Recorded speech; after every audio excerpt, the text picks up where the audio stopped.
Zaman sekarang, zaman kita tak sama mereka, tapi Allah tetap pilih dan pilih. Soalannya sekarang, adakah kita terpilih? Itu soalannya, adakah kita terpilih? Kalau di zaman mereka itu, mereka lah golongan yang terbaik, golongan terpilih. Di zaman kita, jangan kita golongan yang, nak kata apa, golongan yang terjahat, golongan yang bermasalah.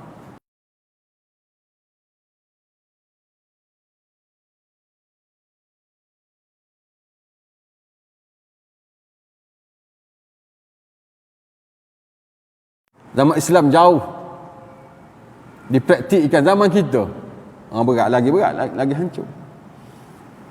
Jadi apa pun jua yang berlaku di dunia ini ataupun dalam masyarakat kita, biar kita ni tak termasuk dalam golongan orang-orang yang melarikan diri ataupun jauh dengan agama. Biar kita terlibat, kita nak semua sekali terlibat, tapi kalau tidak boleh, biar kita tidak termasuk golongan yang ingkar dengan agama itu, yang jauh dengan agama. Biar kita termasuk golongan yang membantu agama, menolong agama kita. Kita ni orang agama dah, kita membantu agama pula, barulah kita akan terpilih dalam golongan yang tertinggi. Setakat kita beragama, okey, tapi kita membantu agama lebih tinggi daripada itu. Jadi mereka berhijrah tu untuk diri mereka sendiri dan untuk agama, dua-dua sekali ada di situ. Sebab tu mereka golongan yang terpilih. Jadi mudahnya, pilihan tetap akan berlaku biar kita termasuk golongan yang terpilih itu. Allah sentiasa saring dan tapis hamba-hambanya. Setelah kota Mekah berjaya dibuka dan dibebaskan oleh Nabi Muhammad SAW, mereka yang berhijrah dari Mekah ke Madinah ini mendapat pahala yang sangat besar. Baginda SAW menegaskan bahawa sesungguhnya para sahabat yang berhijrah selepas Mekah dibuka atau semasa Mekah hampir ditawan tidak mencapai fadilatnya kerana tiada lagi hijrah sepertinya selepas itu. Iaitu kita masukkan tadi. Namun demikian, pahala tetap besar kalau kita pergi ke Mekah. Boleh ambil dengan cara itu. Orang Mekah keluar berhijrah dulu, berjihad dulu, berkorban dulu, dapat pahala besar. Kita dapat juga pahala besar walaupun tak sebesar mereka dengan cara pergi ke Mekah. Dengan pergi ke Mekah dapat pahala besar juga kita. Boleh buat haji, boleh buat umrah, boleh solat kat situ, buat amal ibadah, macam-macam lagi kita tahu kelebihannya itu. Boleh diri kita ada kaitan dengan Mekah, ada kaitan dengan Madinah, walaupun tak setara dengan mereka, tak apalah. Biar kita duduk hujung-hujung belakang pun okey. Jangan terkeluar daripada kepompong mereka, daripada kelompok mereka. Khalid bin Al-Walid radhiyallahu taala anhu merupakan salah seorang sahabat yang masuk Islam sebelum berlakunya peristiwa pembukaan kota Mekah. Beliau seorang panglima yang hebat. Pada zaman tersebut, semua orang mengetahui bahawa beliau tidak pernah kalah di medan perang. Bahkan Rasulullah SAW sendiri pernah menugaskan Khalid radhiyallahu taala anhu untuk memerangi Bani Juzaimah. Baginda SAW berpesan agar beliau tidak membunuh tawanan, orang tua dan kanak-kanak. Itu memang peraturan dalam Islam. Tak adalah penakluk yang paling baik, kitalah orang Islam lah. Bahkan kitalah yang kenanya, yang dibantahnya bila musuh-musuh masuk menguasai kita, nakluk kita. Ramai di kalangan umat Islam dibunuh. Macam mana Tatar dulu, macam mana Amerika buat kat Afghanistan, buat kat Iraq dan negara-negara umat Islam yang lain. Kita yang kena. Cuba sebut dalam sejarah yang kita buat macam mereka, mana pernah berlaku? Walaupun kita pernah menguasai dunia satu ketika dulu, 3/4 dunia, mana pernah kita bunuh orang? Tak ada dalam sejarah. Penakluk yang paling baik ialah orang Islam. Tak pernah kita bunuh ramai-ramai, membunuh orang tua, menghancurkan gereja dan seumpamanya. Itu tidak masuk dalam kita punya undang-undang, peraturan. Dan tidak boleh perkara itu. Itu yang dipesan oleh Nabi kepada sahabat-sahabatnya ketika berjuang. Akan tapi Khalid Al-Walid telah menyerang tawanan-tawanan tersebut. Bahkan beliau memerintahkan supaya mereka dibunuh. Dalam peristiwa itu, tawanan-tawanan tersebut telah berkata, Sabba'na. Ini bercanggah dengan apa yang kita sebutkan tadi. Kenapa berlaku? Nanti kita akan lihat. Apa yang Nabi pesan itu tidak berlaku kepada Khalid Al-Walid. Apa masalahnya di sini? Ini menyebabkan ada segolongan pihak yang telah merendahkan Khalid Al-Walid dan menghina para sahabatnya. Ini antara hujah mereka. Nanti kita akan lihat. Kami sudah menukar agama, memeluk agama yang dibawa oleh Nabi Muhammad SAW. Mereka tidak menyebut dengan kalimah asyhadu an la ilaha illallah wa asyhadu anna Muhammadan Rasulullah. Jadi tawanan perang yang ditahan oleh Khalid Al-Walid ini, jadi mereka ni oleh kerana takut untuk dibunuh, dilakukan hukuman ke atas mereka, mereka kata sabakna. Jadi Khalid tetap menghukum mereka dengan kata begitu sebab mereka tak mengucap syahadah. Sebagaimana biasa mereka kata begitu. Jadi Khalid putuskan untuk membunuh mereka. Pada ketika itu Khalid Al-Walid memerintahkan supaya seorang tawanan lelaki dibunuh. Walau bagaimanapun Abdullah bin Umar radhiyallahu taala anhuma berkata bahawa perkara tersebut bercanggah dengan arahan Rasulullah SAW. Sebahagian daripada para sahabat mengikuti arahan Khalid Al-Walid, manakala sebahagian yang lain memilih untuk tidak membunuh tawanan-tawanan tersebut seperti mana yang diperintahkan oleh Rasulullah SAW. Jadi sekarang ada dua pandangan. Ada ikut Khalid Al-Walid, ada ikut Abdullah bin Umar. Ikut pesanan Nabi tadi, jangan bunuh tawanan. Setelah mereka kembali ke Mekah, Nabi Muhammad SAW mengetahui perbuatan Khalid Al-Walid, lalu memarahinya. Baginda sallam menadah tangan lalu berdoa, Allahumma inni abra ilaika mimma sana'a Khalid. Ya Allah, ya Tuhanku, aku memohon keampunan kepadamu atas kesalahan yang dilakukan oleh Khalid. Nabi berlepas diri dengan apa yang dibuat oleh Khalid. Jadi sebentar lalu kita nampak bahawa Khalid tersilap langkah. Keputusan yang dibuat oleh Khalid itu tidak tepat. Adakah dia betul-betul bersalah? Adakah dia layak untuk dihukum? Itu menjadi persoalan. Di setengah-setengah pihak yang memusuhi kita, mereka menggunakan hadis ini bari'un bima fa'ala Khalid. Aku berlepas diri dengan apa yang dibuat oleh Khalid, menunjukkan bahawa Khalid bersalah. Bermakna sahabat Nabi ni kita panggil dalam kita istilah ni, adakah semua sahabat ni siqah, boleh dipercayai? Adakah mereka itu semua adil? Mereka tak setuju. Ini setengah pandangan. Bagi kita Ahlussunnah wal Jamaah, semua sahabat Nabi adalah adil. Kita percayai mereka semua, tak ada terkecuali.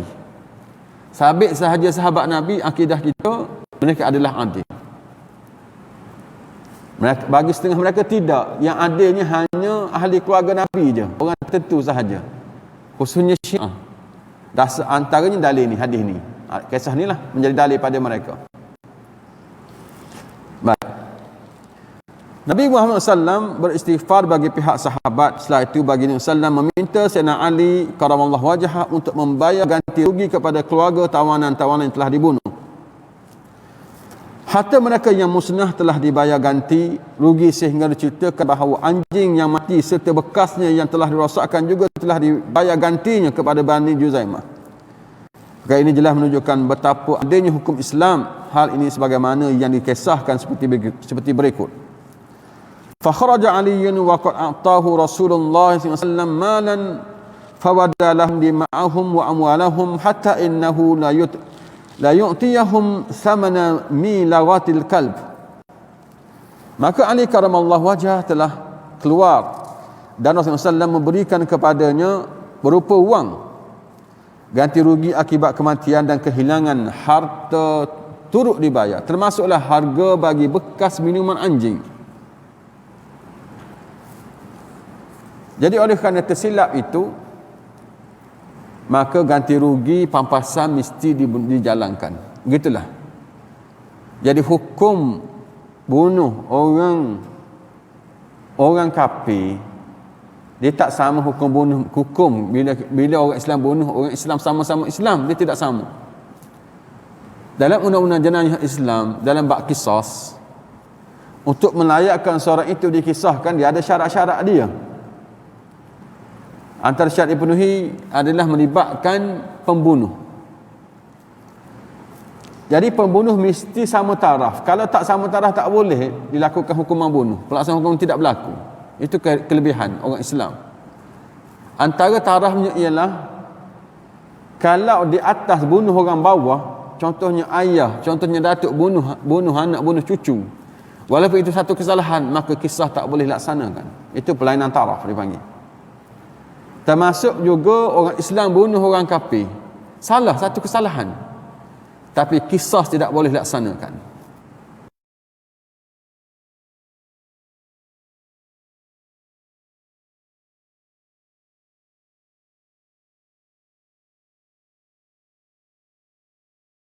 Habis tak ada masalah. Kafir ada beberapa kategori kafir. Cara umumnya kafir harbi, kafir zimmi. Kafir harbi, kafir yang layak untuk diperang. Musuh Islam. Itu halal darah mereka, halal harta benda mereka. Yang kedua kafir zimmi. Kafir zimmi ni yang kafir yang duduk berada dalam negara Islam. Maka haram membunuh mereka. Tak boleh menyakiti mereka, tak boleh merampas harta benda mereka. Jadi anda kata berlaku juga berasa orang Islam itu, tapi dia tidak dikisaskan kerana taraf tidak sama dari segi agamanya. Tak boleh pertikaikan. Itu kelebihan Islam. Nak dapat keistimewaan ini kena masuk Islam, dapat keistimewaan ini, itu kelebihan, itu hukum. Dan banyak lagi keistimewaan yang lain. Jadi begitu juga dengan kes umpama ini. Jadi bila terlibat kesalahan ataupun tidak tepat pelaksanaan undang-undang itu, maka pampasan misteri, walaupun tadi tak boleh dikisah, tapi dia kena bayar. Dia mesti dibayar kepada ahli keluarganya. Dan itu satu kesalahan. Baik, cuma bagi kes Khalid, adakah dia bersalah ataupun tidak, atau menjadi tanda tanya. Pada masa yang sama, Abdul Rahman bin Auf radhiyallahu taala anhu memarahi tindakan Khalid bin Al-Walid. Mereka saling berselisih faham antara satu sama lain, dan Khalid radhiyallahu taala anhu memarahi Abdul Rahman bin radhiyallahu taala anhu sehingga Rasulullah SAW bersabda, "La tasubbu ashabi, fawalladhi nafsi biyadihi law anna ahadakum anfaqa misla uhdin dhahaban ma balagha mudda ahadihim wala nasira." Jangan kalian menghina para sahabatku yang berhijrah. Demi zat yang jiwaku berada dalam tangannya, sekiranya kalian membelanjakan, yakni memberikan sedekah emas sebesar bukit Uhud pun, tidak akan dapat menyamai dengan satu atau separuh cupak dari apa yang disumbangkan oleh salah seorang dalam kalangan mereka. Jadi ada beberapa isu di sini. Asalnya kita nak cerita pasal isu lain, tapi sekarang masuk yang isu yang sebenar yang nak dibahaskan dalam kitab ini, dalam tajuk ini. Mana kelebihan orang berhijrah itu. Tadi sebut pasal isu yang berlaku perselisihan antara Khalid Al-Walid dengan sahabat yang lain, termasuk Abdul Rahman bin Auf. Jadi tindakan Khalid itu tidak dipersetujui oleh sahabat-sahabatnya, menyebabkan berlaku perselisihan. Jadi balahlah Khalid Al-Walid dengan Abdul Rahman. Abdul Rahman dimarahi oleh Khalid. Bila Nabi tahu, Nabi marah balik Khalid Al-Walid dengan sebab Abdul Rahman bin Auf adalah ahli hijrah. Itu nak cerita sebenarnya, tapi dia ambil isu itu, isu pasal kes tawanan perang. Kita tidak dibenarkan mengeji atau berkata buruk kepada para sahabat yang berhijrah. Hal ini demikian kerana hijrah mempunyai ganjaran yang besar dari Allah Subhanahu wa taala.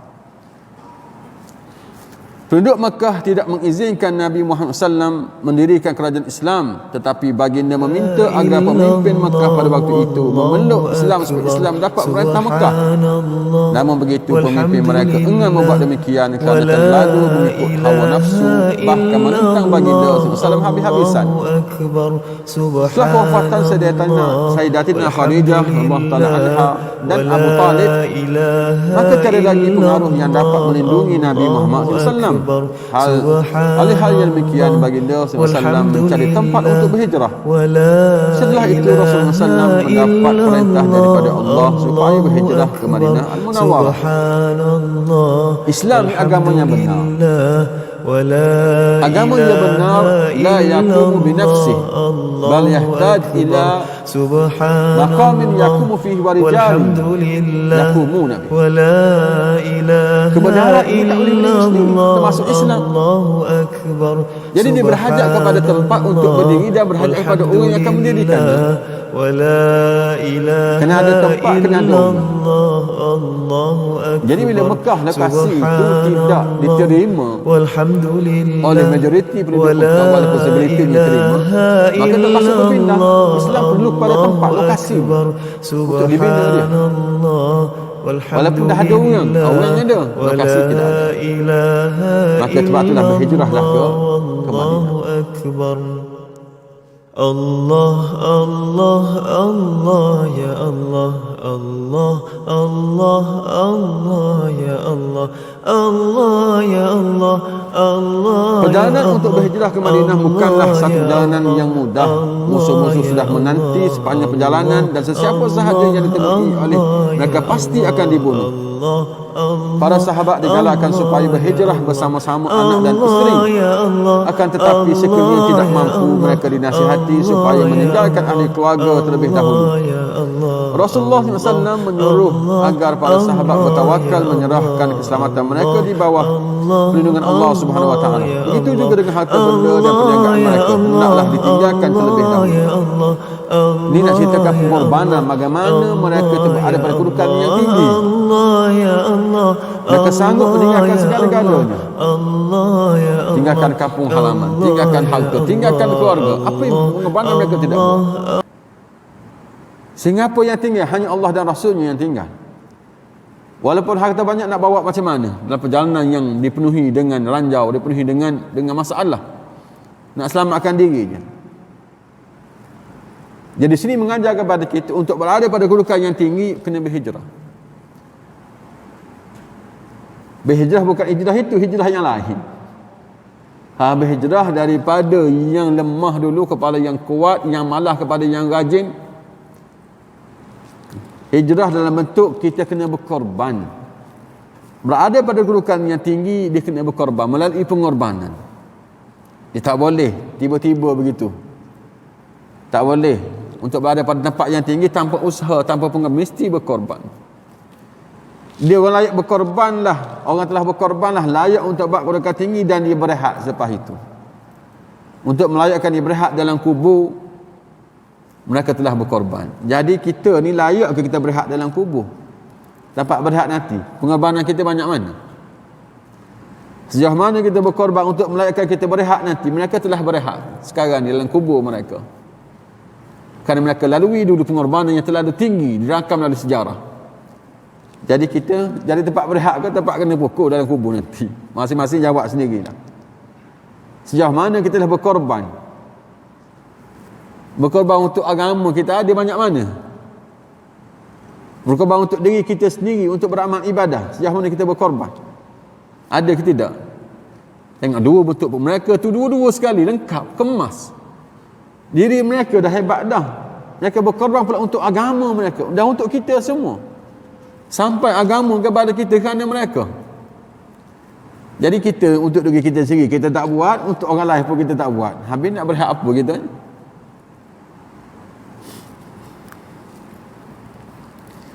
Hijrah bukanlah suatu perkara yang mudah. Penghijrahan ke Madinah belum tentu akan berakhir dengan kemenangan. Walaupun tiada jaminan bahawa Islam dapat ditegakkan, baginda sallallahu alaihi wasallam berjanji bahawa Islam tetap akan menang. Bahkan Mekah juga boleh ditawan dan dibebaskan. Itulah keyakinan kita. Kebenaran dia tetap berada di atas, tetap menang. Tetapi perjalanannya jauh. Perjalanannya bukan sebentar. Pengorbanannya bukan sikit. Hanya mereka yang benar-benar beriman dan percaya kepada janji Allah Subhanahu Wa Taala dan Rasulnya sahaja yang sanggup berhijrah. Kerana inilah yang menjadikan seseorang yang berhijrah dari Mekah ke Madinah mendapat pahala yang sangat besar. Tambahan pula pada ketika itu Islam belum kuat. Pahala secupak orang-orang yang berhijrah pada ketika itu digambarkan seperti sebesar bukit Uhud. Bahkan mereka yang membelanjakan emas sebesar bukit Uhud pun belum tentu dapat menandingi nilai pahala mereka yang berhijrah. Jadi pahala yang banyak itu datang daripada pengorbanan yang banyak. ganjaran berdasarkan penak lelah kita. Nabi pernah kata kepada Aisyah, ajruki ala qadri nasabuki. Nabi kata, pahala yang kamu dapat berdasarkan penak lelah kamu. Lagi penat kita, lagi tinggi pahalanya. Lagi penat, lagi tinggi pahalanya. Tak penat, kuranglah pahala. Jadi penatkah kita, sejauh mana kita dah penat? Kita tengok diri kita sendiri, penat baca Quran. Penat kita baca Quran atau tak sampai penat lagi? Kita main bola, kita main ada rasa penat. Kita pergi berlari ke ada rasa penat, dah penat dah. Sampai tahap penat tu. Pernah tak ke baca Quran ada tahap penat kita? Ataupun sekejap baca berhenti dah, tak sempat penat lagi berhenti dah. Mana belum penat lagi. Dah penat ke kita sembahyang? Dah penat dah sembahyang. Oh berarti dah penat dah, saya dah penat. Atau tak sampai tahap penat pun. Mana kurang. Kalau tak sampai penat tu masih kurang lagi lah. Kita berzikir dah penat dah berzikir. Cukuplah dah penat dah berzikir ni. Sudah gitu. Kalau kita ukur macam tu, banyak bermakna kita lemah sangat. Lemah. Semua lemah. Tu tak ukur dari segi tengok bantu agama kita. Saya dah penat dah bantu agama ni. Nak berehat dah. Ya ke? Apa itu pernah kita bantu agama sampai kita penat? Ataupun bantu tak pernah penat macam mana? Tak pernah bantu agama kita pun. Jadi begitulah. Ganjaran yang besar, ganjaran yang tinggi itu berdasarkan kepenatan, pengorbanan kita sejauh mana yang kita buat.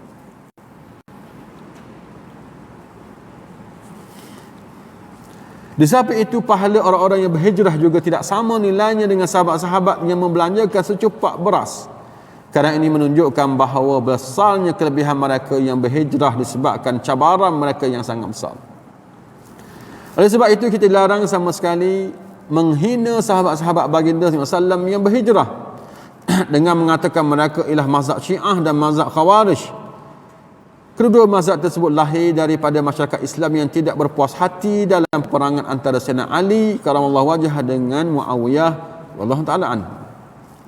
Jadi apa pun yang berlaku di kalangan sahabat-sahabat Nabi, tak boleh sama sekali kita menghina mereka, merendahkan mereka. Pernah di zaman di satu zaman orang nak bandingkan antara Muawiyah dengan Umar bin Abdul Aziz. Dia nak bandingkan. Jadi mereka tanya seseorang ulama, mana lebih baik antara Muawiyah dengan Umar bin Abdul Aziz? Dua-dua tu baik. Tapi soalan ni seolah-olah menunjukkan mereka nak merendahkan Muawiyah, nak tunjuk hebatnya Umar bin Abdul Aziz. Apa kata ulama ni? Dia kata, debu-debu yang ada dalam lubang hidung kuda Muawiyah ketika berjihad dengan Nabi lebih baik daripada batang tubuh Umar bin Abdul Aziz. Dia kata. Oleh kerana orang tu nak hina Muawiyah. Muawiyah ni sahabat Nabi. Bukan cacalan orang dia. Walaupun berlaku masalah sama sahabat, tak boleh nak gambarkan, tak boleh kita kritik, tak boleh kita kutuk sahabat Nabi. Sebab mereka itu adil semua, mereka dijamin syurga. Kita siapa? Apa yang kita serah pada Allah Subhanahu Wa Taala.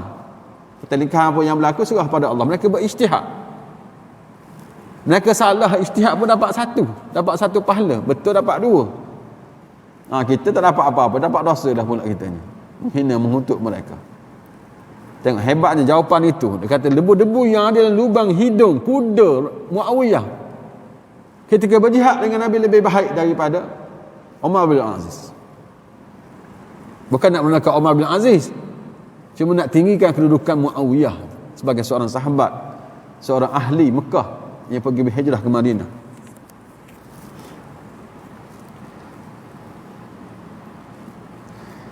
Sayyidina Ali karamallahu wajhah ialah khalifah yang keempat dan juga merupakan salah seorang keluarga baginda SAW yang zalimi. Kita tidak boleh menghina mereka, apatah lagi mereka yang terlibat dengan penghijraan dari Mekah ke Madinah, kerana telah diberikan kelebihan oleh Allah Subhanahu Wa Taala. Nabi Muhammad SAW telah bersabda dalam hadis yang telah disebutkan bahawa tidak akan dapat dicapai kelebihan berhijrah dari Mekah ke Madinah bagi orang-orang yang berkata kemudian, setelah Makkah berjaya dibebaskan oleh Allah Subhanahu wa taala. Akan tapi walaupun kelebihan hijrah sudah tiada pada zaman sekarang, kelebihan tersebut telah digantikan dengan jihad. Jadi hijrah sudah tak ada, apa yang ada lagi? Hijrah daripada Mekah ke Madinah tak ada, tapi hijrah dari makna yang umum ada.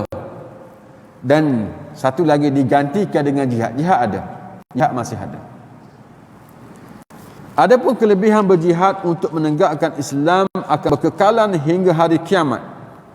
Nabi Muhammad SAW bersabda, Al-jihadu madin ila yaumil qiyamah. Jihad itu berpanjangan hingga hari kiamat. Jika terdapat ajaran yang menafikan jihad, ajaran tersebut adalah salah dan tidak dibenarkan. Sesiapa sahaja yang menafikan jihad boleh dihukum sebagai kafir. Selain itu, kita juga sangat dilarang mempersendakan jihad kerana hukumnya adalah wajib. Jihad ni satu benda yang dimainkan oleh musuh-musuh Islam, khususnya orientalis, orang barat, untuk menafikan kewujudan dia, dan mereka berjaya. Mereka gambarkan jihad ni satu perkara yang dahsyat, perkara yang buruk, bunuh orang, bom orang. Sebut saja jihad negatif, bunuh orang, bom orang. Dan mereka berjaya mewujudkan title ini, nama ini. Jadi negara-negara Islam tak berani nak sebut pasal jihad. Silibus jihad itu dibuang dalam kurikulum pengajian di universiti ataupun di mana sahaja. Sudah tidak ada lagi.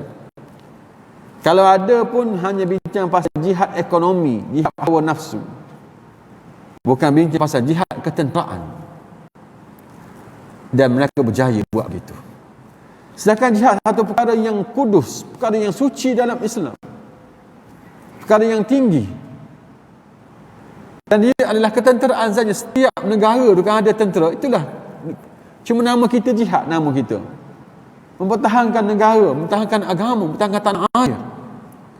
Pasukan itu, pasukan jihad, kan semua negara ada. Mereka pun ada, Yahudi pun ada tentera dia. Kita tak boleh ada. Ada dikatakan teroris, ada kumpulan dikatakan teroris, dikatakan pelampau yang bunuh, yang bom orang. Dan mereka berjaya buat begitu. Sebut pasal jihad, negatif selalu. Seakan jihad ni perkara yang besar dalam Islam. Hukum jihad, tengok. Jihad boleh dibahagi kepada beberapa bahagian. Satu, jihad melawan hawa nafsu, jihad melawan syaitan, jihad melawan musuh-musuh Allah, seluruh dunia, jihad menentang orang yang zalim. Sekarang yang bentuk peperangan itu dihapuskan, ditiadakan. Yang bolehnya jihad hawa nafsu, jihad ekonomi, jihad memajukan ummah, itu difokuskan ke situ. Definisi jihad pula sangat luas. Jihad berasal dari perkataan berikut: jahada yujahidu mujahadatan wa jihadan. Ini dari segi bahasa Arab je. Perkataan jihad itu diambil dari dua perkataan, iaitu al-juhd dan juga al-jahad. Kedua perkataan tersebut berasal dari bahasa Arab. Makna bagi kedua-dua perkataan tersebut ialah al-juhdu bermaksud tenaga dan kekuatan yang ada pada diri kita, iaitu at-taqah. Al-jahdu bermaksud kepayahan dan kesulitan, al-masyaqqah. Tengok hebatnya bahasa Arab ini. Bahasa Quran, bahasa syurga. Pemilihan perkataan itu dia ada kaitan dengan maknanya. Kita tak ada kaitan. Kenapa jihad tu nama dia jihad? Ada sebab. Kita kenapa lidah tu nama dia lidah? Tak tahu. Kenapa lidah nama dia lidah? Kenapa mulut nama dia lembu? Kenapa lembu dipanggil lembu? Kita tidak tahu. Apa sebabnya orang dipanggil dia lembu? Tapi dalam bahasa Arab ada sebab. Kenapa jin dinamakan jin? Kenapa insan nama dia insan? Manusia, ada sebab. Kenapa jin dia panggil jin? Jannah dia benda yang tak nampak, benda gaib. Sebab dia makhluk tak nampak. Jannah, jin. Kenapa syurga nama dia syurga? Jannah nama dia jannah kan? Kita syurga tak tahu sebab apa.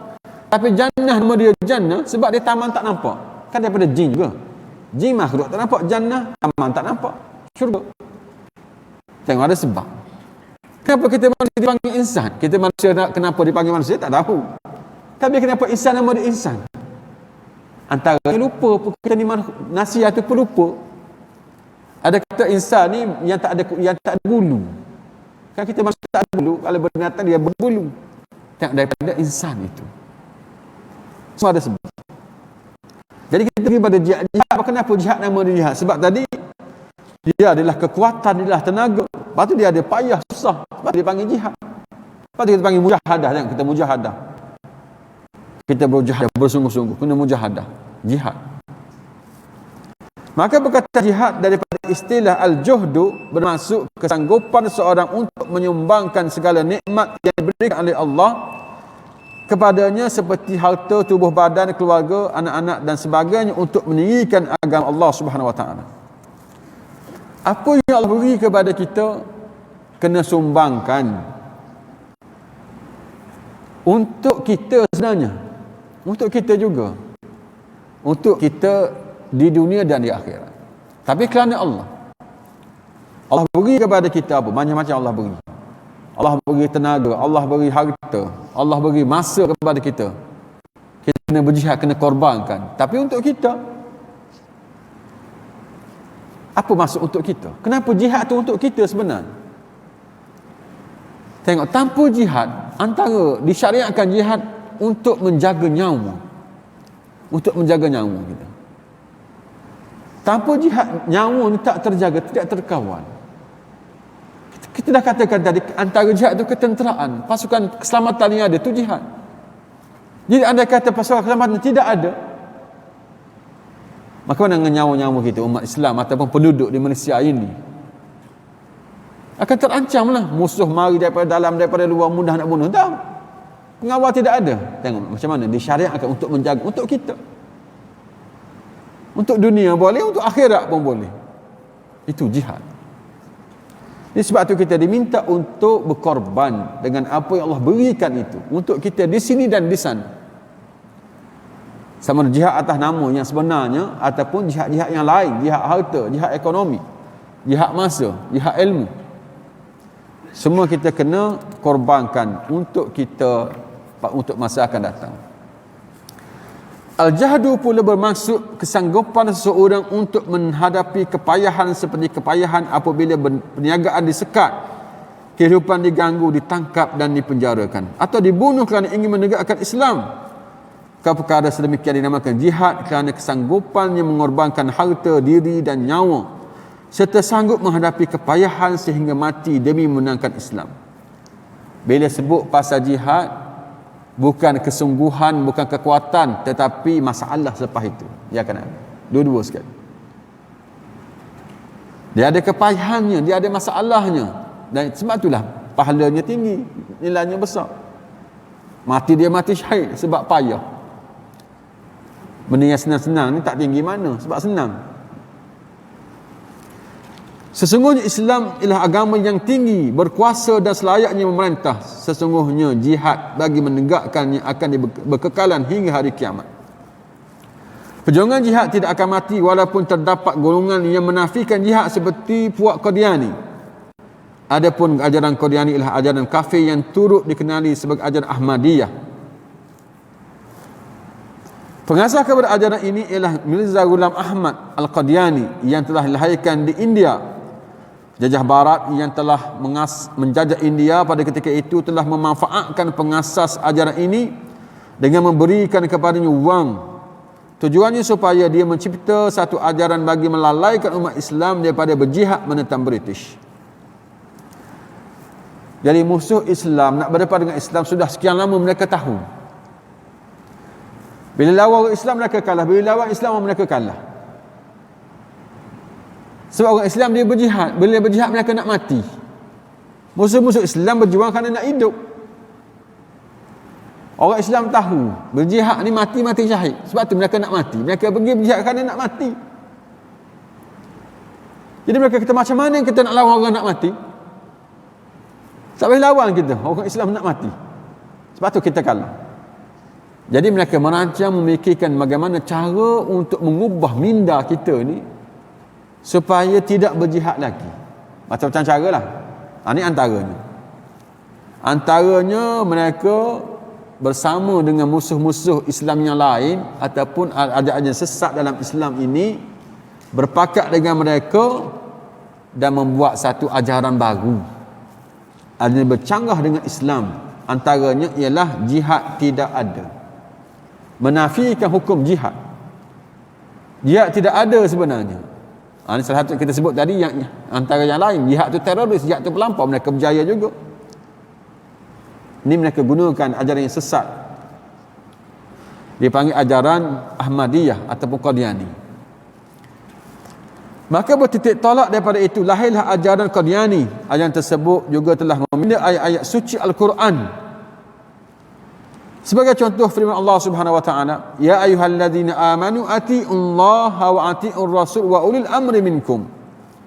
Wahai orang-orang yang beriman, taatilah Allah, taatilah rasulnya, dan kepada pemimpin antara kalian. Menurut Qadiani, ulul amr ialah mereka yang memerintah. Oleh sebab yang memerintah India pada ketika itu ialah British, maka mereka lah ulul amr yang dimaksudkan oleh ayat Al-Quran tersebut. Maka disebabkan itu penjajah British mendapat manfaat daripada ajaran tersebut. Jadi dia pegangnya dengan ajaran ini, ajaran sesat ni. Yang dimaksudkan oleh ayat itu ialah British. Jadi kena taatlah kepada, jangan lawan mereka, jangan musuhi mereka walaupun mereka menjajah kita sebab mereka pemerintah. Jadi cara yang dipegang sama di Palestin nanti. Oleh kerana Yahudi yang menentang sekarang ni, kita kena taat kepada ulil amr sebab Allah suruh begitu. Padahal dia rampah tanah kita.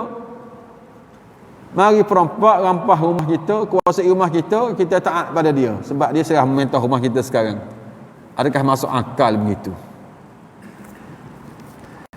Pengasas ajaran ini ialah Mirza Ghulam, turut mengakui bahawa dirinya ialah Nabi selepas Nabi Muhammad SAW. Orang Barat telah membayar sejumlah wang kepadanya bagi menghantar pengikut-pengikutnya ke seluruh dunia, termasuk Afrika dan Malaysia. Di Malaysia, ajaran ini telah membina sebuah masjid yang bertempat di Kampung Nahoda, Gombak. Walaupun masjid tersebut dikelihatan sama seperti masjid yang lain, umat Islam dilarang sama sekali untuk pergi ke sana. Pada masjid tersebut juga terdapat tulisan, ini masjid bukan Islam.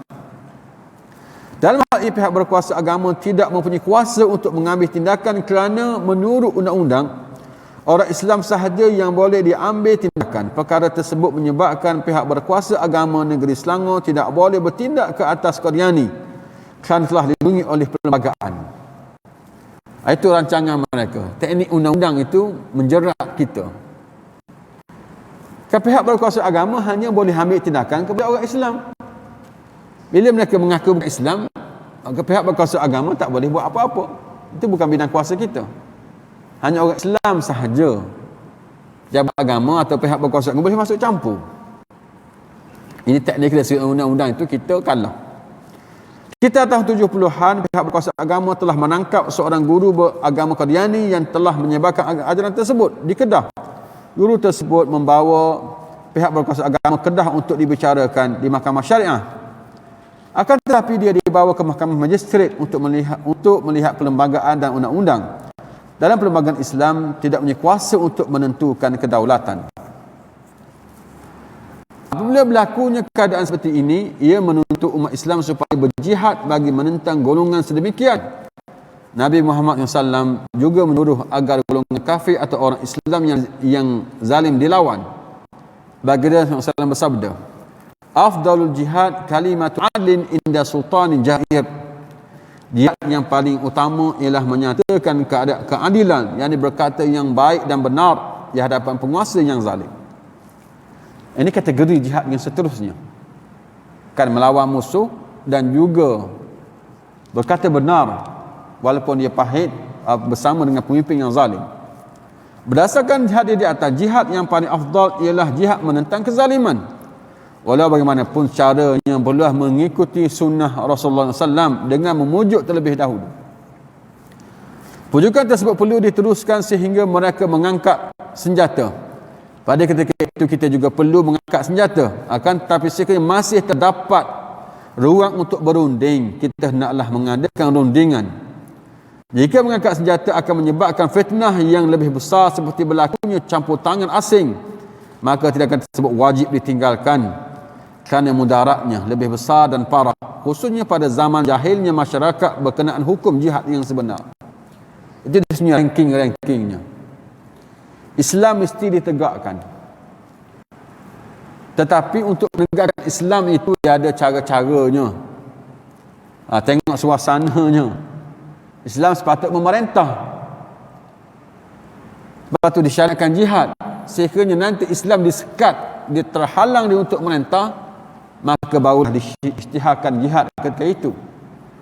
Tapi setelah mana rundingan, perbincangan, tengok situasi semasa itu, mesti diutamakan dahulu. Dikhawatiri takut berlaku mudarat lebih besar kepada kita, kepada umat Islam sendiri.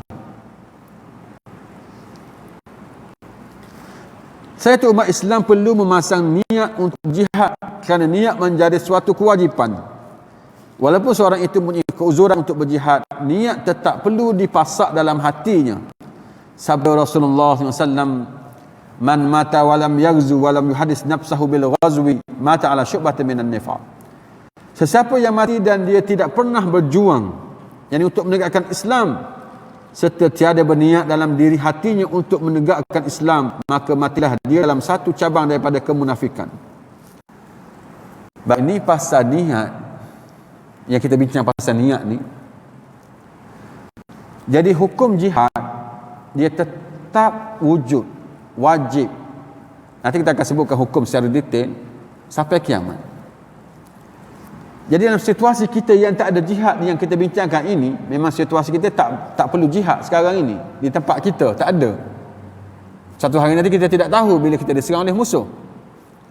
Namun demikian niat mesti ada.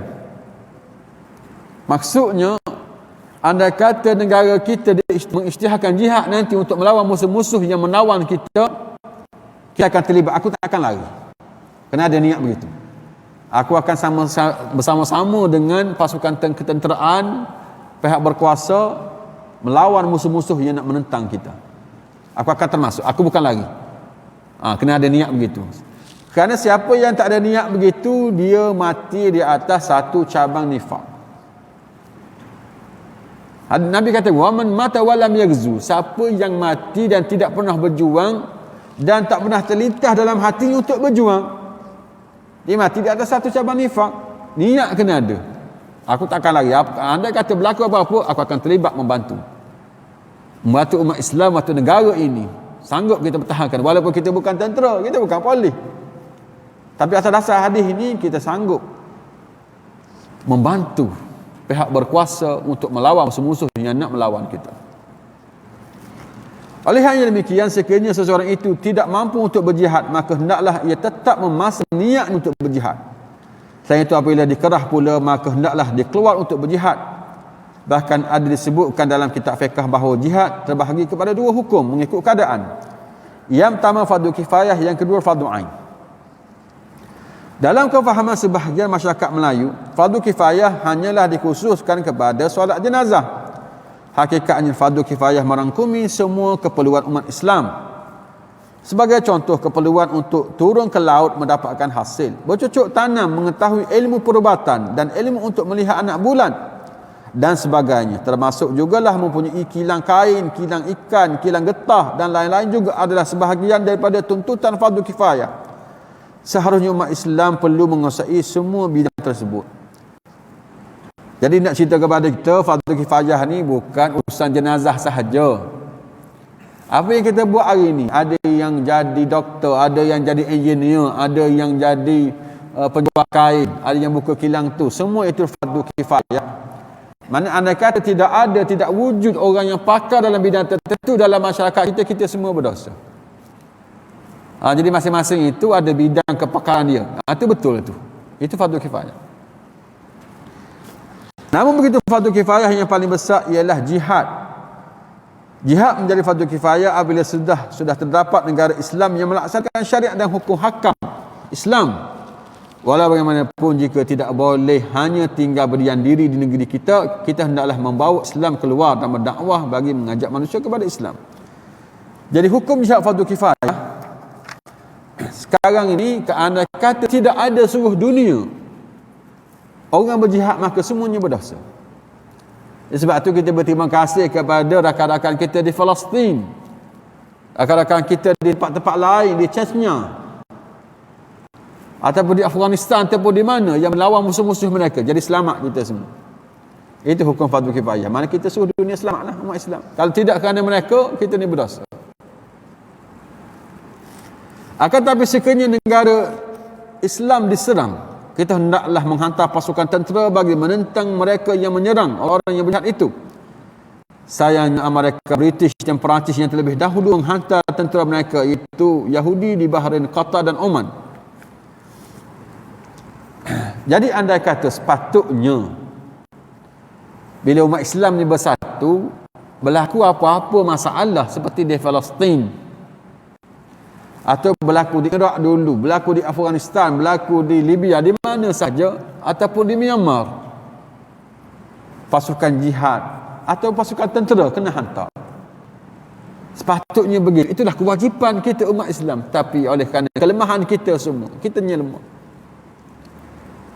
Nak bincang, nak hantar tentera tak mampu, tapi hantar makanan, itu satu jihad juga. Tapi nak dibandingkan dengan hantar tentera, itu hantar tentera lebih besar. Itu kelemahan kita semua, kita kena akui lah. Sepatutnya hantar tentera. Yang hantar tentera ni Amerika yang hantar tentera. Tapi mereka hantar untuk menyusahkan kita, untuk menguasai negara Islam tersebut. Pada zaman dahulu Islam menjelajah ke negeri-negeri lain sehingga seluruh dunia. Namun kini tentera kafir Jepun yang datang ke negeri kita. Adapun jihad sudah tidak lagi laksanakan. Jihad dengan berdakwah merupakan fardu kifayah. Bahkan sekiranya mereka yang berdakwah telah diserang, maka wajib bagi Islam yang lain membantu mereka itu. Begitu juga dengan dakwah. Asalnya dakwah itu fardu kifayah. Dia menjadi fardu ain juga macam jihad. Andai kata mereka berdakwah itu tergugat dakwah mereka, sedangkan mereka itu menyebabkan kita ni selamat, kita berterima kasih kepada mereka. Tapi bila mereka digugat, sepatutnya juga umat-umat Islam yang lain menyerang kawasan tersebut ataupun negeri tersebut yang menggugat, yang membunuh pendakwah-pendakwah umat Islam. Sepatutnya begitu. Itu pelaksanaan jihad. Keadaan ini berlaku sewaktu Islam menjadi kuasa besar, iaitu sewaktu zaman Khulafa Ar-Rashidin, Umayyah Abbasiyah dan Turki Osmaniyah. Apabila para pendakwah diganggu oleh tentera musuh umat Islam dari negara yang akan menghantar bantuan. Akan tapi hari ini negara besar seperti Amerika yang menghantar tenteranya, umat Islam hari ini telah terpengaruh dengan perkara yang salah. Hakikatnya membantu umat Islam yang lain merupakan satu fardu kifayah dan tanggungjawab umat Islam sendiri. Sunyi jihad yang kedua ialah jihad fardu ain. Jihad fardu kifayah telah dilakukan oleh jemaah tabligh apabila mereka pergi berdakwah di suatu tempat, namun begitu tiada tentera dan tiada kuasa politik yang melindungi mereka. Ini satu perkara yang baiklah, satu sudut. Fardu kifayah dilaksanakan oleh sebahagian umat Islam berdakwah itu. Mereka pergi berdakwah. Itu tuturan fardu kifayah. Kuasa politik yang dimaksudkan di sini ialah hendaklah ada kerajaan yang kuat untuk melindungi pada pendakwah tersebut. Bukan semata-mata keluar berdakwah sahaja, bahkan hendaklah ada sistem ketenteraan melindungi mereka. Perkara ini yang perlu kita fahami disebabkan perkara ini telah dibuat oleh Nabi Muhammad SAW sejak zaman dahulu. Malah menunjukkan bahawa semua perkara ini perlu ada dalam Islam. Hukum jihad menjadi fardu ain apabila musuh masuk menceroboh ke negeri umat Islam, berada di sempadan negeri atau telah masuk ke dalam perkampungan. Pada ketika itu hukum jihad menjadi fardu ain dan setiap lelaki maupun perempuan wajib berjihad. Bilakah menjadi fardu ain jihad tadi?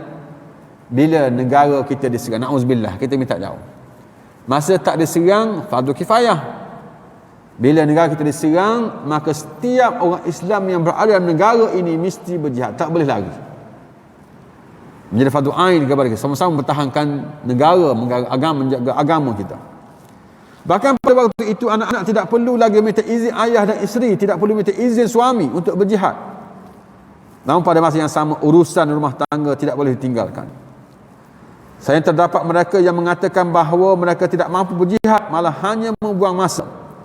Sepatutnya dia perlu berjihad dengan menggunakan tulisan atau kewangannya. Hal ini demikian kerana jihad telah menjadi satu kewajipan sewaktu berlakunya keadaan genting tersebut. Malah hari ini musuh Islam bukan sahaja sudah memasuki negeri, bahkan berada di dalam rumah-rumah umat Islam. Mereka masuk melalui televisyen, radio, surat khabar dan internet, lalu menyebarkan serangan pemikiran tanpa menggunakan serangan peluru. Kalau tersebut telah merosakkan akhlak dan akidah, maka disebabkan itu jihad wajib ke atas setiap lelaki dan perempuan yang berkemampuan. Jadi sekarang ni bentuk baru mereka serang kita. Mereka tidak serang dengan cara ketenteraan. Mereka serang kita dengan cara pemikiran. Jadi kita perlu melawan mereka dengan cara yang sama. Tak mempertahankan kita semua dan membetulkan keadaan.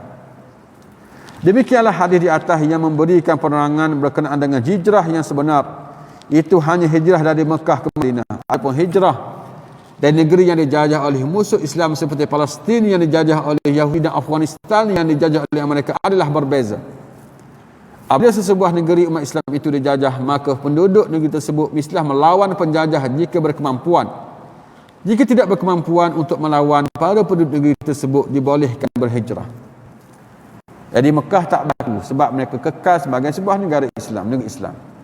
Negeri-negeri lain anda kata tidak mampu berada dalam negeri tersebut, maka dibolehkan mereka keluar daripada negeri tersebut. Melainkan ada maslahat, ada kepentingan. Contoh penduduk Islam di Amerika. Bila mereka Islam, adakah mereka wajib keluar daripada Amerika? Wajib keluar daripada British, daripada Britain? Jawapannya tidak wajib keluar. Tetaplah mereka di sana hidup dengan cara yang biasa. Sebab mereka boleh berdakwah, boleh mengemar Islam. Itulah yang berlaku. Islam semakin berkembang di sana. Mereka tak perlulah lari daripada negara tersebut. Mereka tergugat. Bila tergugat itu terpulanglah kepada suasana. Anda kata betul-betul tak mampu untuk bertahan, maka mereka boleh keluar kepada negara umat Islam yang lain. Jadi hari ini mengajar kepada kita hijrah tetap disyariatkan selama di dunia masih terdapat negara yang dipimpin oleh orang kafir, dan sesiapa sahaja berkemampuan keluar dari negara tersebut ke negara umat Islam, mereka wajib berhijrah. Setiap kebaikan yang terputus setelah tiadanya perintah berhijrah dapat digantikan dengan jihad di jalan Allah Subhanahu Wa Taala dan juga berdasarkan niat yang baik. Kebaikan kalau tak ada lagi, contohnya hijrah itu, maka niat kena ada, tetap ada. Niat yang baik tetap ada.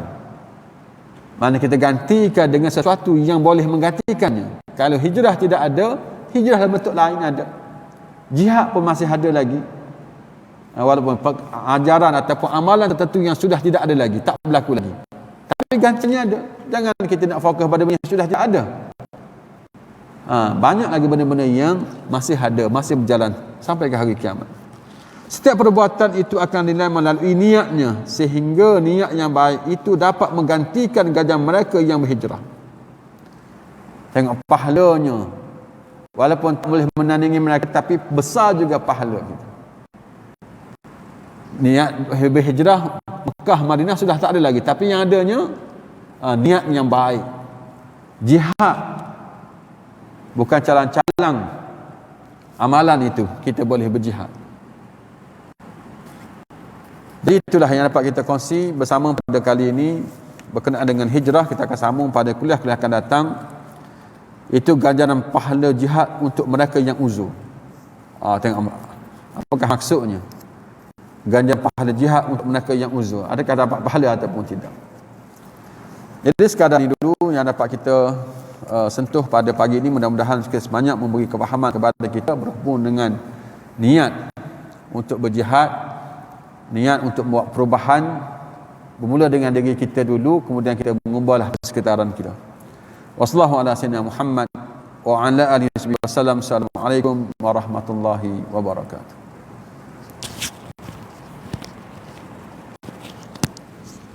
La illallah Muhammadur Rasulullah. Ya Allah, ya Allah, ya Allah, ya Allah, ya Allah, ya Allah, ya Allah, ya Allah, ya Allah, ya Allah, ya Allah, ya Allah. يا الله يا الله يا الله يا الله يا الله يا الله يا الله يا الله يا الله يا الله يا الله لا إله إلا الله لا إله إلا الله لا إله إلا الله محمد رسول الله لا إله إلا الله لا إله إلا الله لا إله إلا الله محمد رسول الله سبحان الله والحمد لله ولا إله إلا الله الله أكبر سبحان الله والحمد لله